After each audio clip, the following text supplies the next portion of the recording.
Olá, seja muito bem-vindo, muito bem-vinda. Me diz uma coisa, tu é uma daquelas pessoas que checa o celular o tempo todo esperando uma mensagem e se ela não chega, te bate uma ansiedade desproporcional, muito maior que o tempo que passou? Ou de repente interpreta um silêncio como uma rejeição? Uma resposta curta no WhatsApp faz parecer que tem algo muito errado. E lá no fundo a gente sabe, né, que está exagerando. Só que mesmo assim, a gente não consegue parar. Isso tem um nome, é dependência emocional. Dependência emocional é um dos padrões mais comuns que aparecem no consultório e em pessoas com queixas de relacionamento. O problema com a dependência emocional não é que a pessoa ama demais, é que ela precisa do outro para regular as próprias emoções. Quando a regulação dessas emoções depende de outra pessoa, qualquer sinal de distância vira uma ameaça. Daqui a pouco eu vou inclusive falar o que mantém esse padrão ativo, mantém ele vivo. E tem um ponto aqui que a maioria das pessoas não associa a dependência emocional.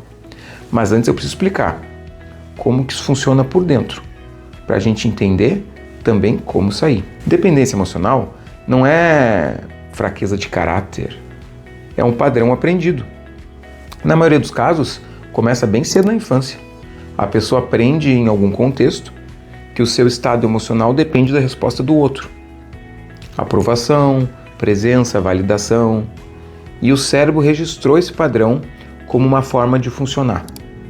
Depois de anos na vida adulta, esse padrão se repete, principalmente nas relações mais íntimas. A sensação de bem-estar fica condicionada ao comportamento do parceiro. Quando ele está disponível para a gente ou responde no tempo que a gente gostaria, está tudo bem. Quando ele some, mesmo que brevemente, o sistema alarme dispara. E o que complica é que esse comportamento, do ponto de vista de quem está dentro, parece amor. Parece que isso que significa se importar de verdade com a relação. Se você está se reconhecendo, deixa o like aqui. Essa conversa é importante e tem muito mais no canal. Agora, o padrão tem uma dinâmica relacional e isso que agrava tudo. Isso que explica por que é tão difícil a gente sair da dependência emocional.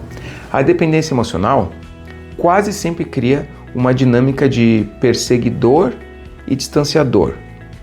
Quanto mais uma pessoa busca o reasseguramento, mais a outra recua. Quanto mais a outra recua, mais a primeira tenta buscar ela. E entra num ciclo. É uma morde e assopra. Os dois ficam presos nele, muitas vezes sem nem entender o que está acontecendo. O parceiro recua não é porque ele está se afastando da relação, muitas vezes ele está se afastando da pressão. E quem está do outro lado interpreta esse recuo como uma confirmação do seu medo. Eu sabia que ele ia embora. Eu sabia que eu não sou bom o suficiente. Eu vou perder ele com certeza. Tem alguém melhor que eu. Essa interpretação alimenta o comportamento de busca e alimenta o recuo. Alimenta a interpretação do ciclo que continua. O que torna isso ainda mais complexo é o terceiro ponto, que é onde a maioria das abordagens erra. No começo eu disse que a dependência emocional é um padrão aprendido, não é uma fraqueza. E isso quer dizer que o problema não está no relacionamento, está na relação que a pessoa tem com as próprias emoções. A maioria das pessoas que tem dependência emocional tenta resolver isso no relacionamento. Pede mais segurança, pede mais atenção, quer que o parceiro faça mais coisas que comprovem que ele está presente, que ele não vai abandonar ela. E quando o parceiro faz, dá um alívio temporário, mas não muda o padrão. Porque o padrão não é sobre o parceiro, o padrão é sobre a incapacidade de tolerar essa incerteza e essa ansiedade sem precisar de uma resposta que traz o alívio. É uma questão de curto prazo e longo prazo. Trabalhar isso significa desenvolver a capacidade de regular o próprio estado emocional sem depender da confirmação do outro, sem necessariamente precisar desse alívio imediato. Não significa não precisar do parceiro para nada, significa que não precisa do parceiro para sentir esse alívio, sentir que está tudo bem. É ficar com a incerteza. 3 pontos concretos. O primeiro é aprender a identificar o gatilho antes de agir. Quando sentir o impulso de mandar aquela mensagem, ligar ou checar o comportamento do outro, por causa de ansiedade, fazer uma pausa e nomear o que está sentindo. Estou com medo de ser abandonado. Estou interpretando esse silêncio como uma rejeição. Nomear a emoção cria uma distância entre ela e o nosso comportamento, nossa resposta. O segundo é tolerar o desconforto por um tempo antes de agir. Não é para sempre, mas por alguns minutos. Vai mandar uma mensagem? Manda, mas espera alguns minutos.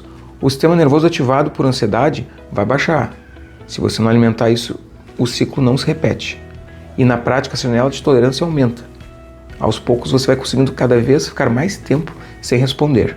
Dependência emocional não tem raízes que um relacionamento, por melhorar que seja, consegue alcançar.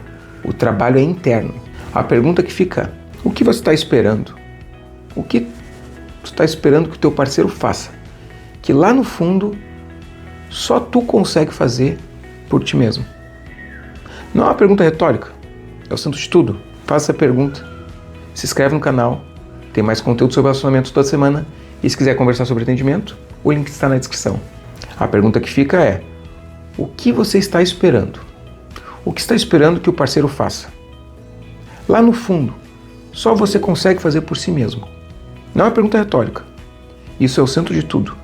Se inscreve no canal, tem mais conteúdo sobre relacionamento, toda semana a gente pode aprender algo novo. E se quiser conversar sobre atendimento, o link está na descrição aqui do vídeo. Até a próxima!